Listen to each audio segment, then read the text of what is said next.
अयोध्या येथील राम मंदिरात 22 जानेवारी 2024 रोजी रामलल्लाची स्थापना करण्यात आली होती। हजारो भाविकांच्या उपस्थितीत हा भव्य दिव्य सोहळा पार पडला होता। भाविकांसाठी मंदिर खुलं देखील झालं होतं, पण मंदिराचे पूर्ण बांधकाम झालं नव्हतं। ते 2025 पर्यंत पूर्ण होईल अशी अपेक्षा होती आणि अखेर ती अपेक्षा पूर्ण झाली आहे।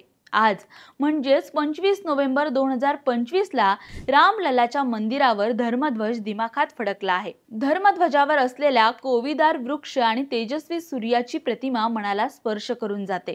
नरेंद्र मोदी आणि सरसंघचालक मोहन भागवत यांनी रामलल्लाची पूजा करून ध्वजारोहण केले। यावेळी हजारो भाविक उपस्थित होते। राम मंदिराचा हा धर्मध्वज मंत्रघोषाच्या उच्चारात बटन दाबताच कळसाच्या दिशेने वर जाऊ लागला। धर्मध्वज मंदिराच्या कळसावर पोहोचला तेव्हा खाली उभ्या असलेल्या नरेंद्र मोदींचे जोडलेले हात भावना आवेगाने थरथरताना दिसले। हे दृश्य पाहून उपस्थित जनसमुदाय भारावून गेला। सत्याचाच विजय होतो, असत्याचा नाही। सत्य हेच ब्रह्मस्वरूप आहे। सत्य हाच धर्म आहे। प्राण जाये पर वचन न जाये हा संदेश राम मंदिरावरील हा धर्मध्वज देईल, असं नरेंद्र मोदींनी सांगितलं।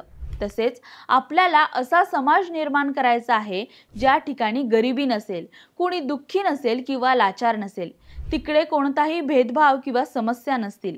हा धर्मध्वज या प्रेरणेचे प्रतीक असेल, असं पंतप्रधान नरेंद्र मोदी म्हणाले। तर तुम्ही हा मनमोहक सोहळा बघितलात का?